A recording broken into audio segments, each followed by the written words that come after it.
안녕하세요. 지금 세계 축구에서 가장 핫한 선수, 궁금한 선수의 모든 것을 분석해드립니다. 스카우트 H, 한국 최고의 해외 축구 전문 기자 김현민 기자와 함께합니다. 안녕하세요. 네, 안녕하세요.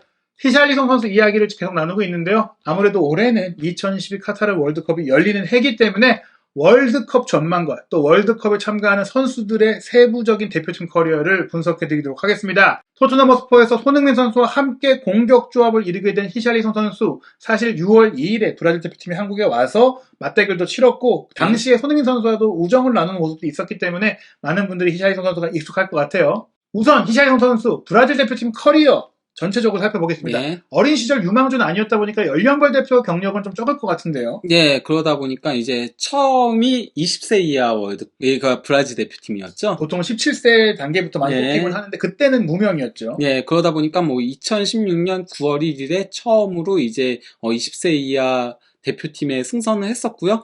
그리고 제가 아약스에 이제 러브콜을 받게 된 계기였던 2017년 1월부터 2월까지 20세 이하 월드컵 남미 지역 예선에서 좀 두각을 드러냈다. 그때 근데 브라질 대표팀이 별로 좋지 못했어요. 그래서 그렇죠. 네, 결국 성적을 잘 내지는 못했었는데, 하지만 그럼에도 불구하고 히샬리송 본인은 좋은 활약을 펼치면서 그러면서 유럽 구단들의 러브콜을 받을 수 있게 됐었다라고 할 수 있죠. 사실 지난 그 몇 년간 브라질 청소년 팀이 그렇게 강하지 못했고 또 재능 있는 선수도 안 나온다는 얘기들도 있었고 또 재능 있는 선수들이 일찌감치 유럽에 나가기도 했었는데 네. 그런 가운데 히샬리송이 조금 수혜를 본 케이스다 이렇게 볼 수 있겠고요. 20세 이하 대표팀을 통해 경력을 시작했고 네. 1년 연기됐던 코로나19 문제로서 지연돼서 열린 2020 도쿄 올림픽 2021년 여름에 열린 네. 이 대회에서 조금은 이제 스타로 발돋움했죠. 네. 이때 그 히샬리송이 그 브라질 대표팀에 승선을 하면서 그러면서 독일하고의 예. 첫 경기부터 30분 만에 해트트릭을 했었습니다. 사실 이때 굉장히 강렬한 인상이 있었습니다. 예. 개인적으로 이제 에버튼에서 좀 안 좋았던 시즌을 보냈고 득점이 좀 떨어졌던 시즌이었는데 올림픽에 와서 첫 경기만 특히 이제 브라질 대 독일 하면 여러 가지 브라질 팬들에게는 의미가 있는 경기잖아요. 혼자 원맨쇼를 펼쳤다. 이렇게 할 정도였어요. 저거 보니까 가슴 아프다. 예. 왜냐면은 저기 그 피퍼거든요. 앞에 예. 그 슈팅 지나가는 거 지켜보고 있는 애. 예. 그 5번 있잖아, 5번. 예. 저 피퍼가 브레멘으로 이번에 이적한 선수거든요. 그렇죠. 큰 아픔 겪었네요. 예. 근데 참고로 그러니까 총 걸린 시간은 23분이었고 해트트릭까지 7분부터 30분이니까요. 독일 상대로 30분 이내에 해트트릭 한 선수가 최초래요. 독일이 사실 이렇게 국제대회에서 만만한 팀이 아닌데, 사실 실제로 이 대회에서도, 물론 많은 핵심 선수들이 못 오는 상황도 있었지만, 그래도 약체라고 볼 수는 없었거든요. 네. 그래서 히샬리송이 어떻게 보면은 올림픽의 첫 경기를 시원하게 문을 열었고, 네. 결과적으로는 이제 브라질의 금메달에 큰 기여를 했죠. 예. 근데 조금 조별리그에 좀 집중되어 있긴 했어요. 그러니까 독일 상대로 3골을 넣었고, 사우디아라비아 상대로 2골 넣었고, 이제 이집트하고의 8강전에서 도움 하나 올리면서 1대0 승리 견인한 다음에, 그 다음에 이제 히샬리송이 침묵을 하니까, 조금 이제 경기들이 힘들게 진행이 됐던 거였죠. 그래서 멕시코한테는 승부차기 끝에 간신히 이겼었고, 스페인하고의 결승전에서는 연장전 접전까지 갔었죠. 사실 그 당시에 스페인이 또 굉장히 강한 전력이었는데, 그래도 이제 다니 알베스가 와일드카드로 참가했고, 히샬리송 같은 선수들이 또 있었기 때문에 브라질이 금메달을 차지했고요. 결국은 이제 독일전 해트트릭을 통해서 금메달 뿐만 아니라 득점왕도 차지했습니다. 그가 5골로 득점왕에 오르면서 5골 1도움을 기록했었죠. 그래서 저기는 이제 오른쪽에 있는 거는 해당 대회들 득점왕들을 이제 표기를 해놓은 거죠. 사실 이제 브라질이 이제 올림픽에서 금메달의 인연이 많이 없었는데, 그렇죠. 2016년에 처음으로 네이마르와 함께 올림픽 금메달을 목에 걸었고, 그리고 이제 2020년 도쿄 대회를 히샬리송이 득점왕을 차지하면서 2연속 금메달로 올림픽의 한을 이제 완전히 풀었다고 할 수 있겠고요. 또 1996년에는 이제 베베투가 공동 득점왕이었고 2012년에는 은메달에 그쳤지만 레안드로 다미앙이 득점왕을 했으니까 히샬리송이 올림픽 득점왕의 계보를 조금 이었다라고 할 수 있는 평가를 했어요. 그리고 1996년 기억에 남는 게 그때 원래 그냥 브라질 우승 후보 1순위 얘기가 들었었거든요. 그냥 호나우두랑 베베투 투톱의 그 주닝류가 공격형 최고였죠 그 당시에. 주닝류 파울리스타입니다. 페르남부카노 아닙니다. 그렇죠. 이걸 리옹에 뛰던 선수 말고 미드스브로에서 뛰던. 근데 천재 공격형 미드필드 플레이메이커로. 제가 제일 좋아했던 선수였어요. 그러니까 그렇게 있었는데 나이지리아한테 그렇죠. 은하포 카누 예. 그리고 또 감독이 봉프레르였죠. 예, 그랬죠. 예. 그러면서 은메달에 그쳤었죠. 그때. 예, 어찌됐거나 최고의 팀이었는데 조별리그에서 일본한테 지는 충격이 있긴 했었지만 예. 어찌됐거나 그 최고의 팀도 우승을 못할 정도로 올림픽은 저주가 있는 게 아니냐 이런 브라질이었는데 결국에는 2연속 금메달을 했고 히샬리송은 금메달을 목에 걸었다. 예. 그리고 이전에 사실 이미 히샬리송이 브라질에서 좋은 기억이 있었어요. 예. 히샬리송이 그가 대표팀 성인 대표팀에 승선한 거는 예. 2018년 9월 8일까지 거슬러 올라가야 됩니다. 예, 그가 예. 연령대별 대표팀에서 두각을 드러낸 건 다소 늦었지만요. 그래도 예. 성인 대표팀은 만 21세에 승선을 했으니까 예, 나쁘지 않게 승선을 한 편에 속했어요. 예, 이거는 사실, 와포드 가서 좀 잘했으니까 초반에. 근데 그것도 있지만은 저는 그것도 있다라고 생각해요. 어쨌건 간에 브라질 최전방 공격수에 대한 고민은 좀 있었거든요. 그러니까 그렇죠. 처음에 이제 데뷔 자체를 최전방 공격수에서 시작을 했던 거였죠. 예, 사실 예. 저도 이 당시에 기억하는 게 히샬리송이 브라질 국가대표팀 갈 급인가? 뭐 브라질 이 정도인가? 약간 이렇게 좀 아쉽다는 느낌이 들 정도였거든요. 예. 근데 어쨌건 간에 뭐 파비아누 네. 그리고 이제 프레드 이쪽 라인도 솔직히 말하면은 예전 선배들에게 아쉽다는 얘기가 그렇죠. 되는데 예. 그마저도 사라지게 됐던 거였죠. 예, 그래서 이제 미국하고의 평가전에서 A매치 데뷔전을 치렀고요.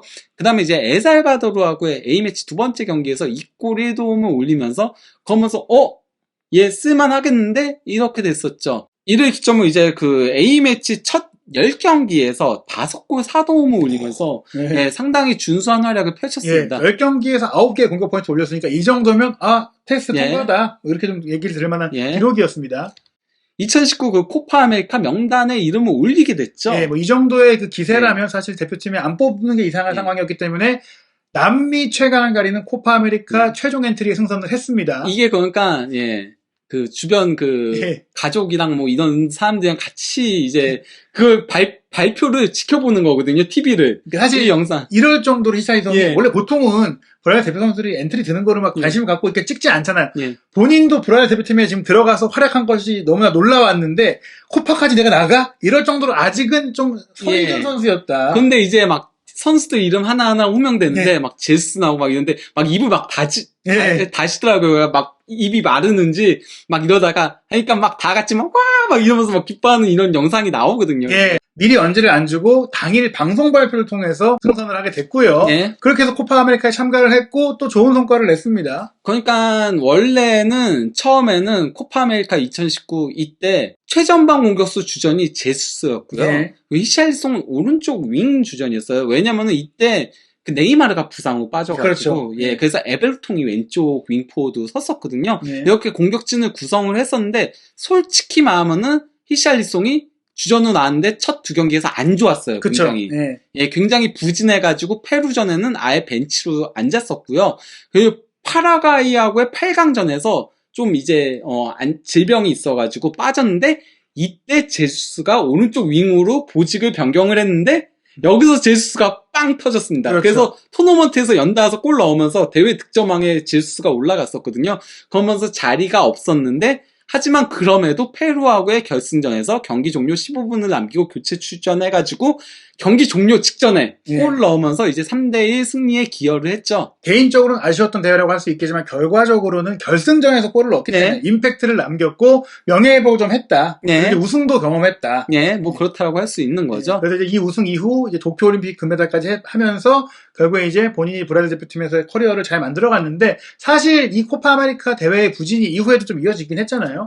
2019년 그 코파 아메리카 결승전 이후에도 A매치 7경기 연속 무득점 부진에 빠졌습니다. 예, 사실 이때 제가 기억에 남는 경기 중에 하나가 바로 한국전이죠. 다들 기억하실 것 같은데 네. 그 전까지 출전 시간이 많이 없었고 경쟁을 해야 되는 상태에서 좀 새로운 선수들에게 기회를 많이 줬던 한국과의 평가전을 풀타임을 소화했는데 김민재 선수한테 좀 많이 막히고 묶이는 모습 보이면서 사실 김민재 선수가 프리미어리그를 잘 막았다는 얘기도 있었지만 히샬리송 개인적으로 아쉬운 경기였었죠. 예, 거기다가 이제 2021년 코파 아메리카에서도 1골 1도움이 전부였거든요. 예. 이번에도 또 페루예요. 예. 페루한테는 좀 강한 것 같아요. 예. 나는 페루만 패. 그렇죠. 약간 좀 예. 페루 킬러다 나는. 예. 근데 나머지 경기들은 아니, 출전 시간도 많이 얻었어요. 그러니까 예. 에콰도르전 제외하고는 많이 얻었음에도 불구하고 더 이상 공격 포인트 올리지 못하면서 그러면서 한동안은 물론 뭐 부상 후 3경기 빠진 것도 있지만은 예, 명단에 오르지도 못하는 예. 그런 수모를 겪었거든요. 사실 이제 9월 A매치 같은 경우에 이제 올림픽을 참가했기 때문에 못 뛰었던 것이지만 그 이후 하필이면 말씀드린 대로 네. 올림픽 참가로 인한 피로로 에버튼에서도 부상으로 못 뛰었고 대표팀도 못 뽑히다 보니까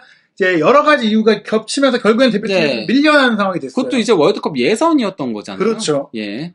하지만 막판에 부활을 했습니다. 예, 그러니까 최근 A매치 예. 4경기에서 4경기 연속 공격 포인트고요. 예. 4골 1도움을 올리면서 그러면서 다시금 브라질 대표팀의 아킬레스건인 주전 공격수 자리를 꿰차는 거 아닌가 하는 얘기들이 조금 나오고 있어요. 이게 맞물리는 게 2021-2022 시즌 에버튼에서도 후반기에 경기력이 살아났고 그 예. 살아난 경기력을 또 대표팀으로 연결해가지고 아 이게 반짝 활약이 아니구나라는 것을 보여줬다고도 할 수 있겠습니다. 예. 그리고 또 이제 6월에 있었던 그 아시아 투어에서도 뭐 예. 한국과의 경기에서도 뭐 시작하자마자 골을 넣은 것도 있지만 그렇죠. 일본전에도 네이마르가 넣은 페널티킥을 예. 유도해냈기 때문에 그렇죠. 뭐 본인의 역할을 잘했다 뭐 이렇게 네. 평가받을 수 있겠고요. 그래서 이제 히샬리송이 월드컵 예선에서 많은 출전 시간을 얻지는 못했어요. 예, 왜냐면 한동안 빠져있기도 했었잖아. 하지만 그럼에도 8경기에 출전해가지고 6골 넣으면서 네이마르 다음으로 많은 골을 기록을 했습니다. 네, 결국에는 히샬리송이 뭐 부진했다, 아쉽다 말을 하더라도 대체할 선수가 없다. 근데 그래도 히샬리송을 써야 됐다. 예. 뭐 그런 상황이라고 볼 수 있겠는데요.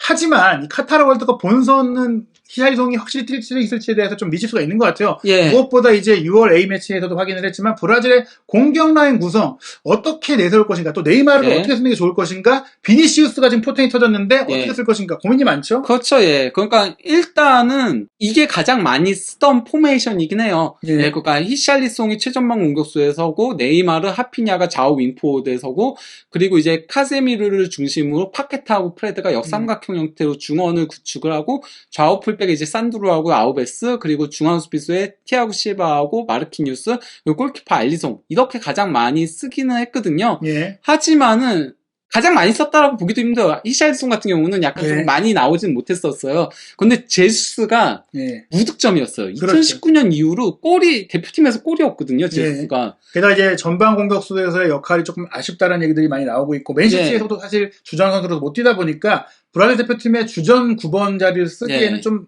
부족하다. 다만 그럼에도 불구하고 치치 감독의 어떻게 보면은 네. 페르소나에 가까운 선수가 그렇죠. 또 제수스기도 해요. 그렇기 때문에 아스날에서 만약에 제수스가 그러니까 아스날에는 아마 최종방 공격수를 뛸 거예요. 그렇죠. 그래서 거기서 좋은 모습을 보여준다면은 히샬리송과 또 경쟁 구도가 그려질 수도 있는데다가 아까 얘기하셨던 대로 저는 그가 진정한 변수는 제수보다도 비니시우스가 될 수 있다고 그렇죠. 생각해요. 비니시우스가 너무 좋은 활약을 펼치고 있기 때문에 이러면은 그동안은 네이마르가 어쨌건 간에 왼쪽 윙포워드에서 가장 편하게 뛸 수 있고 또 부상도 조금 방지하기 위해서 측면에 많이 세우긴 했지만요. 비니시우스를 안 쓸 수 없을 정도로 지금 너무 잘하거든요. 그렇죠. 이 선수가. 너무 잘하고 있기 때문에 비니시우스가 만약에 왼쪽 윙포워드 서게 된다? 이러면 네이마르가 최전방 공격수로 올라가게 될 수도 있는 거예요. 그렇죠. 가짜 구바처럼 이제 자유도를 주면서 네. 전방에서 프리하게 뛰게 할 수밖에 없고 네이마르를 오른쪽에 놓으면 네이마르가 잘 뛸 수 있는 위치가 아닌데다가 네. 비니시우스도 뺄 수 없고 그러면 결국에는 비니시우스 왼쪽 네이마르 가짜 9번 이거는 바꿔 가야 되는 거거든요. 네. 그렇게 될 수도 있는 거기 때문에 이 부분에 있어서는 조금 히샬리송도 분발이 필요하다. 주전 자리를 지켜가려면은 월드컵에서 그래서 주전으로 뛰기 위해서는 경쟁이 불가피하다. 워낙 멤버들이 화려하기도 하고. 거기서 하나 흥미로운 게 이제 히샬리송은 2022-2023 시즌에 토트넘으로 이적을 해서 새롭게 경쟁하게 예. 됐고 제주스는 아스날로 가서 예. 마치 이제 브라질 대표팀의 공격 자리를 두고 북런던 더비가 펼쳐진다. 둘 중에 누가 더 잘하냐에 따라서 그렇죠. 이 경쟁이 조금 구도가 재미있게 될 수도 있어요. 예. 거기다가 어쨌건 간에 그 브라질이 그래도 한국하고의 이제 평가전에서 4-4-2를 실험을 해봤잖아요. 그렇죠. 예. 전 그 4-4-2 실험이 그래서 파케타를 측면에 세워가지고 프레드하고 카세미르 중원에 이렇게 4-4-2를 하피냐가 오른쪽 윙에 섰었잖아요. 이 실험을 한 거는 저는 비니시우스 때문에 4-4-2를 그렇죠. 실험했다라고 생각을 해요. 예. 네이마르와 비니시우스를 공존시키기 위해. 그러니까 네이마르는 톱에 혼자 세우기에는 좀 그래도 이렇게 버티는 힘이 좋은 선수는 그렇죠. 아니잖아요. 그렇기 때문에 더더욱 어떻게 보면은 네이마르의 파트너 자리를 놓고 히샬리송과 제수스가 경쟁할 수도 있다라고 생각을 해요. 사실은 네이마르와 제주스는 그러니까 2016년 리우 올림픽에서 함께 좋은 그렇죠. 결과를 냈기 때문에 또 서로 굉장히 친하고 뭐 좋은 관계지만 전술적으로는 히샬리송이 더 나을 수도 있다. 많이 뛰어주고 부딪혀주고 네. 커버해주고 또 월드컵에서는 브라질이 물론 강호지만 수비도 잘해야 되는데 네. 그럴 때는 히샬리송이 또 강점이 있어서 어느 누가 쉽게 앞선다라고 말하기 어렵지 않을까. 네. 그래서 히샬리송은 어찌됐거나 몇 분을 뛰게 될지 몰라도 그래도 브라질 대표팀 공격의 핵심 자원이다. 뭐 이렇게 볼 수 있겠죠. 네. 결국에 이제 브라질이 뭐 네이마르와 함께 사실 이제 네이마르 입장에서는 뭐 이번 대회를 끝으로 브라질 대표팀을 은퇴한다는 얘기도 나오는데 네. 성적을 내기 위해서는 히샬리송 선수의 역할도 굉장히 중요할 것 같습니다. 네.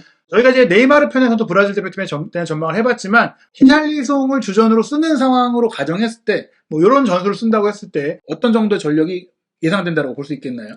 뭐, 브라질 같은 경우는 기본적으로 G조 1위는 거의 할 거라고 보이고요. 예. 예, 그렇게 되면 이제 H조 2위하고 붙게 될 건데요. 뭐, 그것도 저는, 충분히 돌파할 수 있는 능력이 있다라고 보고요. 예. 그리고 8강까지도 저는 뭐, 크게 무리는 없을 거라고 생각해요. 브라질이 워낙 팀 자체가 현재 올라오고 있는 수준이기도 하고, 예, 그리고, 티테 감독이 어쨌건 간에 쉽게 지지 않는 축구를 하기 때문에, 예, 그리고 저희가 이미 확인했잖아요. 평가전에서, 그렇죠. 예, 워낙, 예, 축구 잘한다는 거를, 예, 두 눈으로 목도도 했기 때문에, 예, 브라질은 최소 준결승전까지는 가지 않을까. 거기다가 현재 배당은 상당히 높게 올라오고 그렇죠. 있죠. 우승 후보로 꼽히죠. 예, 그래서 우승 후보 1순위로 거의 뽑히고 있는 상황까지 올라왔죠. 예, 그래서 이제 최소한 8강, 8강을 못 가는 게 오히려 이변이 될 정도로 네. 전력을 갖추고 있고 8강만 넘으면 사실 4강이니까 4강권 전력이고 4강권이라면 사실 어느 팀이든지 우승할 그렇죠. 수 있기 때문에 이번 대회 브라질은 확실히 우승 후보로서의 면모를 되찾았다. 그리고 히샬리송이 그 브라질의 핵심 선수이니 토트넘 입장에서는 좋은 선수를 데려온 건 맞다. 이렇게 볼 수 있겠는데요. 과연 2022 카타르 월드컵 브라질이 어떤 성적을 낼지 한국에서도 이제 지난 6월 달에 브라질 선수들이 와서 한국에서 너무 잘 지내다 보니까 응원하는 팬들이 많을 것 같은데 한준TV에서 월드컵 소식도 빠짐없이 소개해드리도록 하겠습니다. 그리고 히샬리송 선수의 스카우트 H 모든 이야기 혹시 놓친 이야기가 있다면 총 4편이니까요. 풀시청 부탁드립니다.